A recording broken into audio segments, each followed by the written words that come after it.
और शुरुआत करते हैं अभी की अहम खबर के साथ। इलेक्शन कमीशन पर सुप्रीम कोर्ट का तारीखी फैसला। सीजेआई पीएम और लोकसभा में अपोजिशन लीडर करेंगे तकरोरिया। इलेक्शन कमीशन में करेंगे आला तकरोरिया। आपको यह खबर बता दें, इलेक्शन कमीशन पर सुप्रीम कोर्ट का तारीखी फैसला आया।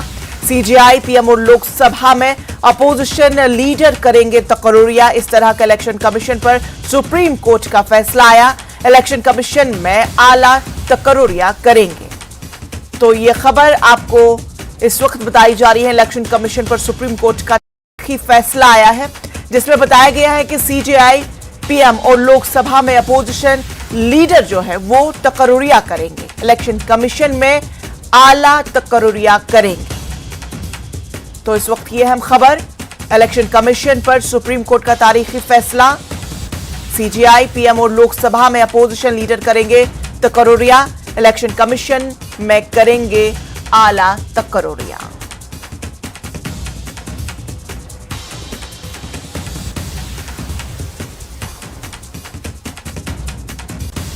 तो बड़ी खबर आपको बता दें, इलेक्शन कमीशन पर कोर्ट का एक फैसला आया है, जो कि तारीखी फैसला समझा जा रहा है। इसमें बताया गया है कि सीजेआई पीएम और लोकसभा में अपोजिशन लीडर तकरोरिया करेंगे।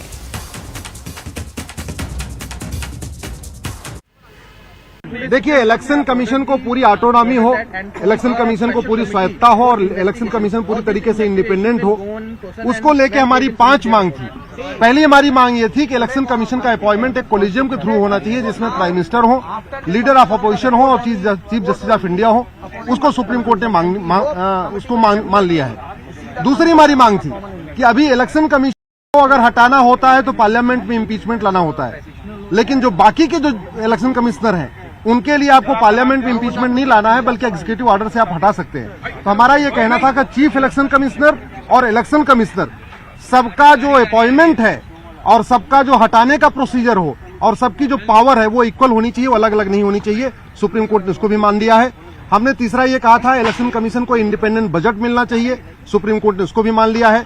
चौथा हमने कहा था, इलेक्शन कमीशन का अपना इंडिपेंडेंट सेक्रेटेरिएट होना चाहिए। अभी इलेक्शन कमीशन जो एम्प्लॉय होते हैं उनको गवर्नमेंट अपॉइंट करती है, जब मन करती है इलेक्शन कमीशन भेजती है, जब मन करती है वापस बुला लेती है। तो पूरा जैसे सुप्रीम कोर्ट की रजिस्ट्री इंडिपेंडेंट है, लोकसभा का सचिवालय इंडिपेंडेंट है, ऐसे इलेक्शन कमीशन का सचिवालय भी इंडिपेंडेंट होना चाहिए।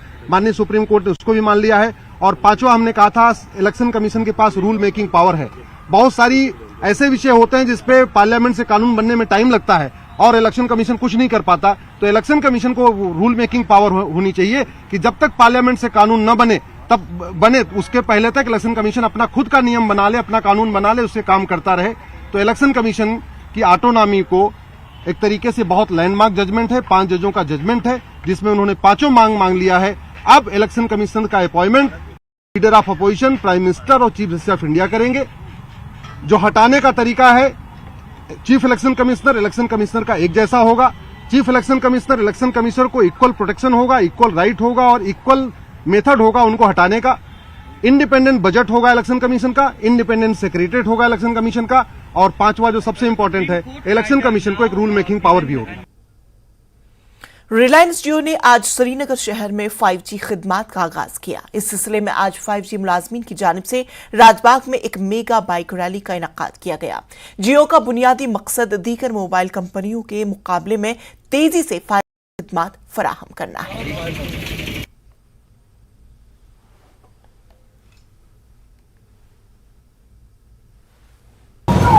जियो की 5G सर्विसेज आज यहाँ कश्मीर में शुरू कर दी गई है। आप देख सकते हैं इन विजुअल्स में, ये जियो की एक मेगा रैली जो है, बाइक रैली का इनेकाद यहाँ पे किया गया है। ये राजबाग से ये रैली शुरू हुई और यहाँ पे इस टाइम आप डलगेट में देख सकते हैं कि ये रैली यहाँ पे चल रही है। पूरा शहर जो ये बाइक रैली है ये कवर करेगी। मकसद इस बात का यही है कि जो जियो ऑफिशियल से हमारी बात हुई, मकसद यही है कि जो 5G सर्विसेज यहाँ पे लॉन्च हुए हैं जो हाल ही में एलजी मनोज सिन्हा ने लॉन्च किए, अब जो सर्विसेज यहाँ पे जम्मू कश्मीर में है वो पूरी तरह से स्टार्ट हो गई हैं। यहाँ पे श्रीनगर से शुरुआत हुई है। आज सुबह से ही हमने देखा कि जियो की जो 5G सर्विसेज हैं वो यहाँ पे चालू कर दी गई हैं। तो जियो का यही यहाँ पे कोशिश रहेगी कि ज़्यादा से ज़्यादा जो फार फ्लंग एरियाज हैं वहाँ पे नेटवर्क की कवरेज पहुँचे, जियो नेटवर्क की कवरेज पहुँचे और ज़्यादा से ज़्यादा लोगों को जो है जियो 5G से फ़ायदा हो, चाहे वो बिजनेस सेक्टर्स हो, चाहे एजुकेशन हो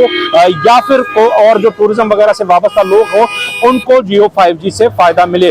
फिलहाल आपने ये देखा कि ये रैली जो है ये राजबाग से निकली और पूरा सिटी ये कवर करके फिर से राजबाग में फिर इख्तिताम पजीर होगी। इस रैली का मकसद यही है कि लोगों में जियो 5G के प्रति अवेयरनेस फैलाई जाए। जहांगीर अजीज के साथ परवेज भट्ट, नेटवर्क 18 श्रीनगर।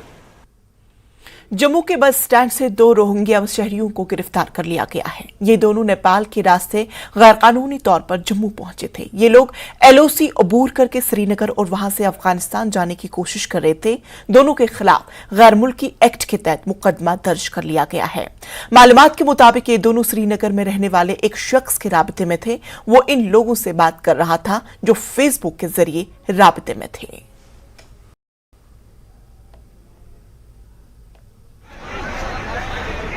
जम्मू कश्मीर पुलिस को एक बड़ी कामयाबी हाथ लगी है। बताया जा रहा है कि बस स्टैंड पुलिस स्टेशन ने 2 लोगों को यहां पर हिरासत में लिया है, जिसमें कि बताया ऐसा जा रहा है कि ये 2 लोग जो हैं वो बांग्लादेश से आए हैं जो कि अफगानिस्तान जाना चाहते थे। हालांकि सूत्रों के हवाले से ये जानकारी निकलकर सामने आ रही है, बट अभी की जानकारी के मुताबिक ये क्रॉस बॉर्डर टेररिज्म का मामला हो सकता है, क्योंकि बांग्लादेश से ये दोनों व्यक्ति जो है वो आए हैं और उसके बाद ये अफगानिस्तान जाना चाहते थे, जिसके बाद जम्मू कश्मीर पुलिस ने इन्हें बस स्टैंड में ही दर्द पहुंचा और फिलहाल के लिए बस स्टैंड पुलिस स्टेशन में इनके साथ इनसे बातचीत जो है वो की जा रही है। आपको बता दें कि इस तरह की भी जानकारी सूत्रों के हवाले से निकलकर सामने आ रही है कि ये जो दोनों लोग हैं ये ट्रेंड हैं और रेडिकलाइज्ड हैं और किसी बड़ी वारदात को अंजाम दे सकते थे। उससे पहले ही जम्मू कश्मीर पुलिस ने जो है वो यहाँ पर इन्हें हिरासत में लिया और उसके बाद लगातार इनसे बातचीत, इनसे जो पूछताछ है वो यहाँ पर की जा रही है और उम्मीद है कि कई सारे और भी इसमें सुराग जो है जम्मू कश्मीर पुलिस को मिल सकते हैं। बहुत बड़ी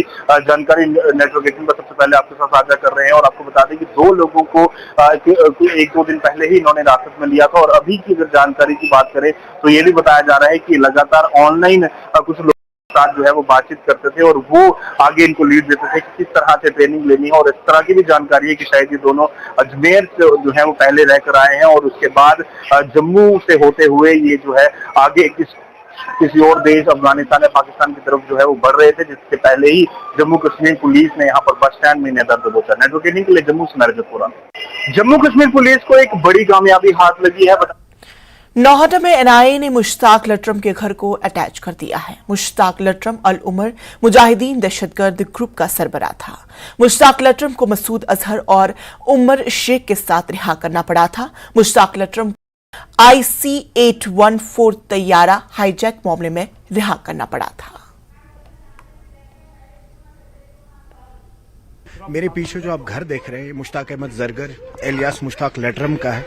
अभी हम गनी मोहल्ला नौहट्टा में हैं, जो शहर खास माना जाता है। डाउनटाउन का एक ऐसा एरिया जहां पे काफ़ी ज़्यादा एंटी सोशल एक्टिविटीज़ होती थी।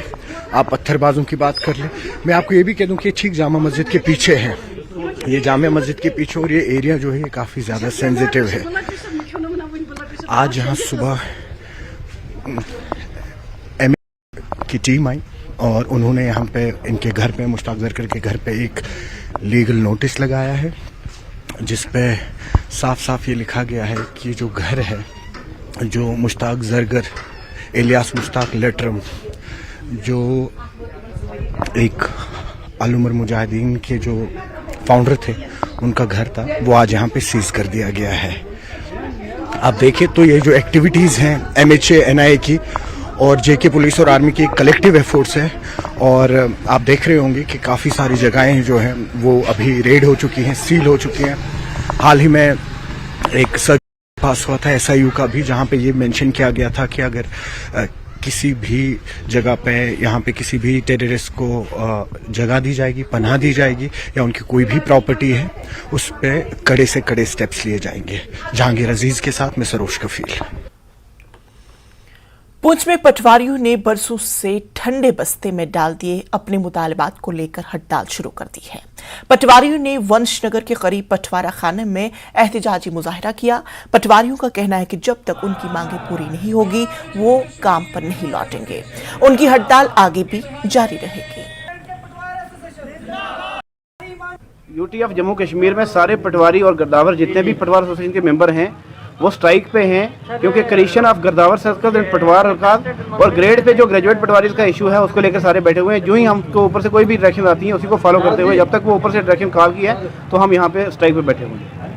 जो हमारी यूटी बॉडी की जो कॉल है ऑल जम्मू कश्मीर पटवार एसोसिएशन के बैनर तले हम डिस्ट्रिक्ट पुंछ में भी 2 जगह बैठे हैं। एक सब डिवीज़न मेंढर में हमारे वहाँ पे पटवारी बैठे हैं स्ट्राइक पे, और यहाँ पे मंडी तहसील सुरनकोट और तहसील हवेली मिल के जो है यहाँ हेडक्वार्टर पे बैठे हैं। हमारे कुछ जेन्युइन डिमांड्स थी जिनको लेके हमने चंद दिन पहले जो है हमने एक टोकन स्ट्राइक की थी 2 दिन। तो हमारी जो डिमांड्स थी उनको लेके आज हम इंडेफिनिट स्ट्राइक पे हैं। हमारी मेन डिमांड्स जो हैं ग्रेड पे क्रिएशन ऑफ गिरदावर सर्कल और डायरेक्ट रिक्रूटमेंट जो नायब तहसीलदार की है उन सब सिलसिले में हम जो है स्ट्राइक पे हैं। और हमारी स्ट्राइक तब तक कंटिन्यू रहेगी जब तक हमारी ये जो जेन्युइन डिमांड्स हैं ये फुलफिल नहीं हो जाती और अपेक्स पार्टी की जो भी कॉल होगी। गुरेज के कुंजरवन इलाके के पंचायती नुमाइंदों का कहना है कि बिजली फराहम करने वाले जनरेटर में खराबी की वजह से 5 गांव बिजली नहीं पहुंच पा रही है।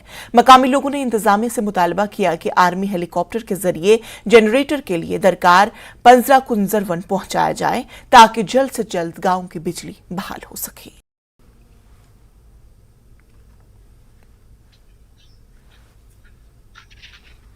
मैं डीसी बांडीपोरा और एसडीएम गुरेज से पुरजोर गुजारिश करता हूं कि यहाँ ब्लॉक भक्तौर के हल्का कंजलवन में पावर कहीं दिनों से नहीं है, लोग गुप्त अंधेरे में हैं। यहाँ पर जो बच्चे हैं उनके एग्जामात जो है वो भी नज़दीक है, लेकिन वो अपनी पढ़ाई मुकम्मल नहीं कर सकते हैं। कुछ दिनों के बाद हमारा जो है रोजा आने वाला है, उस टाइम लोगों को बड़ी दिक्कत होगी और परेशानियों से गुजरना पड़ेगा। इसलिए मैं बांडीपुर और एसडीएम गुरेज से पुरजोर गुजारिश करता हूं, जो ही वेदर क्लियर हो जाए तो हली के जरिए जो यहाँ पर सामान जनरेटर के लिए चाहे वो पहुंचा दे। और साथ में मैं डीसी बांडीपुर और एसडीएम गुरेज से अपील करता हूं कि जो फरवरी की जो यहाँ पर बिजली की बिल आती है वो फरवरी महीने की जो फीस है हमें यहाँ के गरीब आवाम को माफ की जाए। अगर माफ नहीं हो सकती तो यहाँ की गरीब आवाम के साथ वो नाइंसाफी होगी। गुलाम मोहद्दीन सरपंच कंजलवन, मैं डीसी साहब से गुजारिश कर रहा हूँ कि हमारा यहाँ पर कंजलवन में जनरेटर खराब हुआ है, जनवरी से खराब पड़ा है, भी वो खराबी है। इसमें एक पुर्जा चाहिए जो वहाँ बांडीपोरा से सिविल जहाज में नहीं आ सकता है। हम डीसी साहब से पुरजोर गुजारिश में कर रहा हूँ कि आर्मी जहाज जब मौसम साफ होगा आर्मी जहाज में हमें उस पुर्जा को भेजा जाए ताकि हम रोजे में पावर देखेंगे और डीसी साहब को दुआई करेंगे। ब्रेक के बाद फिर से आप सबका इस्तकबाल करते हैं और अगली खबर का रुख करते हैं। लद्दाख के LG brigadier doctor BD Mishra retired ने एलजी का ओहदा संभालने के बाद पहली मर्तबा किसी पब्लिक इज्तिमा में शिरकत की। वो शेनारू फुतांग में एक तकरीब के मौके पर मेहमान खुसूसी के तौर पर मौजूद थे। यहाँ ग्यालवांग द्रुकपा रिनपोचे और द्रुकपा थस्के रिनपोचे के यौम पैदाइश के सिलसिले में एक तकरीब का इनेकाद किया गया था। हिल काउंसिल के chairman advocate Tashi Gyalson, MP Ladakh Jamyang Singh Namgyal और दीगर आला ओहदेदार भी मौजूद थे। एलजी ने कहा कि वो लद्दाख के लोगों की तरक्की और बहबूदी के लिए आए हैं। उन्होंने कहा कि वो लद्दाख के लोगों की खिदमत करने और उनकी तामीर और तरक्की के लिए यहाँ आए। उन्होंने कहा कि मरकजी हुकूमत भी लद्दाख के हर शोबे में तरक्की की ख्वाह है। उन्होंने इस सिलसिले में लद्दाख के लोगों से ताउन की अपील की और कहा कि बड़ी तादाद में लोगों से मुलाकात के बाद उन्होंने लद्दाख की बहबूदी के लिए काम करने का अमल भी शुरू कर दिया। पहले ही दरमानदा मुसाफिरों की वापसी का काम किया गया है।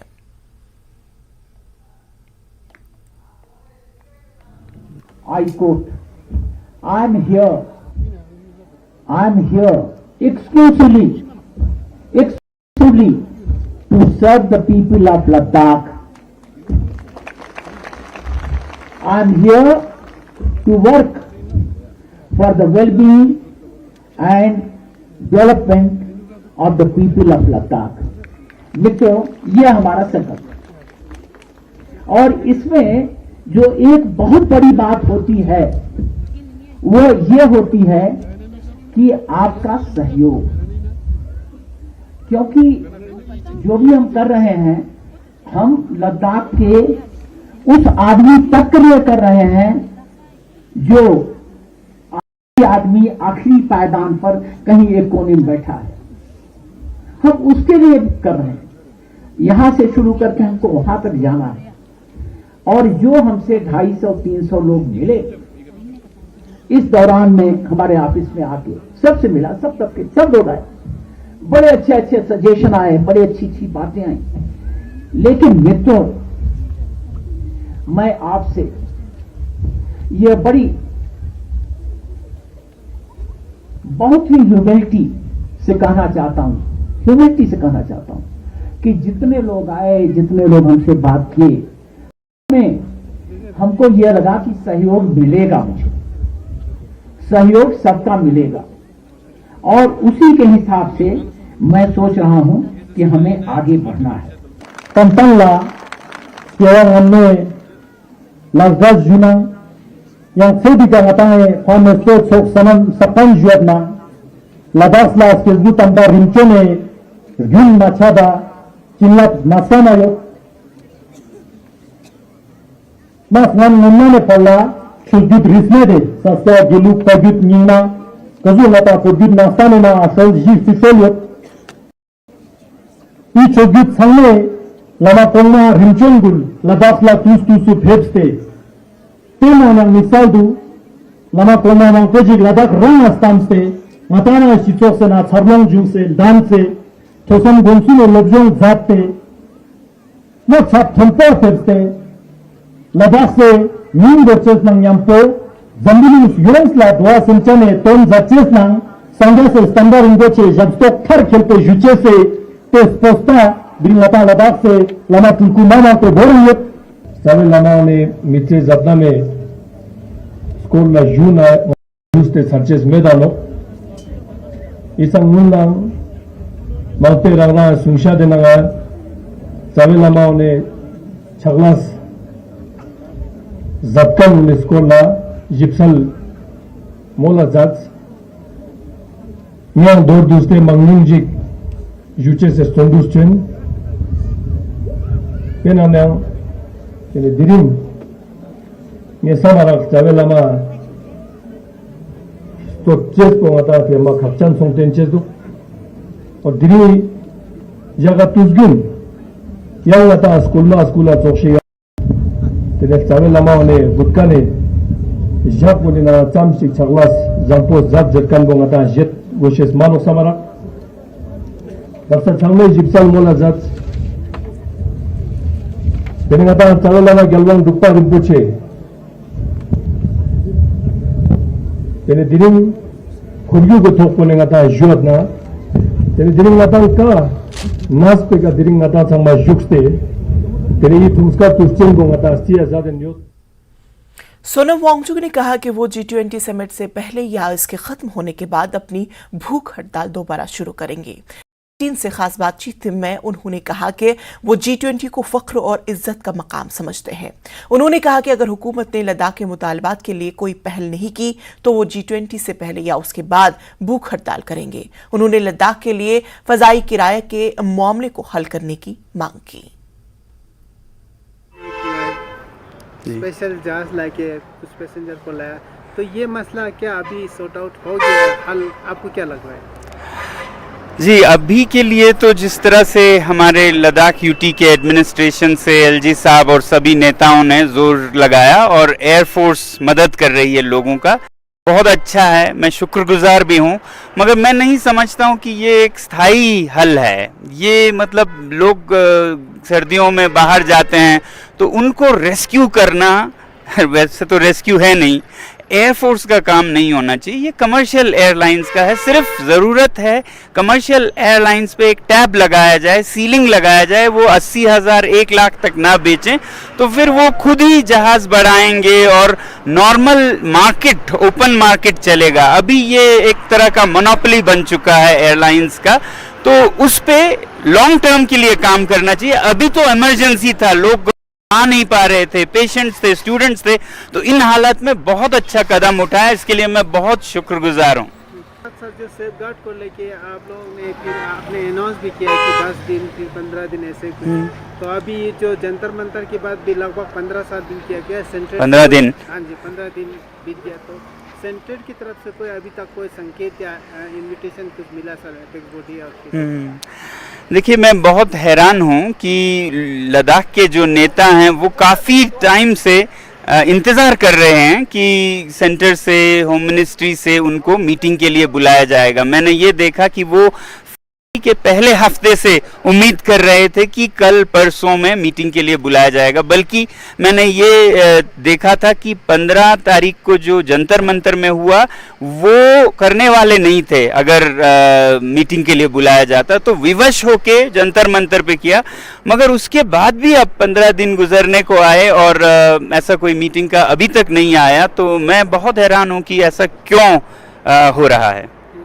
सर तो अभी लद्दाख में जोर शोर से G20 समिट के लिए भी तैयारी चल रहा है, तो क्या इस वक्त भी फिर आप जो अनशन पे बैठे हैं ऐसे कुछ करेंगे, क्योंकि आपने बोला कि 10 दिन 15 से फेज मैनर में करते रहेंगे?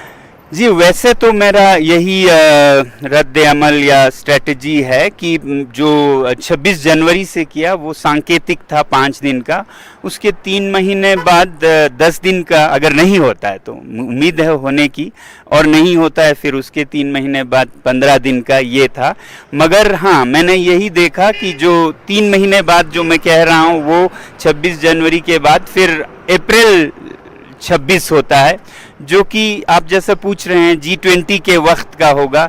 तो मैं ज़ाती तौर पर G20 को एक नेशनल ऑनर और मानता हूं, तो इस टाइम पे नेशनल इंटरेस्ट में ऐसा नहीं करना चाहिए, ऐसा मेरा मानना है। तो इसलिए मैं चाहूँगा कि G20 से या 1 महीना पहले 26 मार्च को या फिर उसके बाद करें, मगर अगर ऐसा नहीं आता है न्योता सरकार की तरफ से तो ज़रूर मैं अपनी तरफ से जो यहाँ की पर्यावरण की सुरक्षा का जो संरक्षण का मैंने पहले ही कहा था कि 5 दिन के बाद 10 दिन का होगा, तो G20 को देखते हुए अभी देखते हैं कैसे वो होता है। मैं चाहता हूँ कि उस टाइम पे ना हो, उससे बहुत पहले करें या बाद में करें। तो इस वक्त की खबर बता दें आपको, जिला राजौरी से ये खबर आपको बता रहे हैं। मुसाफिर गाड़ी हादसे का शिकार हुई और जिसके दौरान 2 मुसाफिरों की मौत हुई और कई सारे जख्मी भी बताए जा रहे हैं। आपको बता दें कि ये हादसा कोतरनक और बुदल के बीच में हुआ। राजौरी से इस हादसे की खबर, मुसाफिर गाड़ी हादसे का शिकार हुई और इसके दौरान 2 मुसाफिरों की मौत हुई और दीगर जख्मी बताए जा रहे हैं। ये हादसा कोतरनका और बुधल के बीच पेश आया है। जिला राजौरी से यह खबर, मुसाफिर गाड़ी हादसे का शिकार हुई और इस दौरान 2 मुसाफिरों की मौत की खबर आ रही है और कई सारे जख्मी भी बताए जा रहे हैं।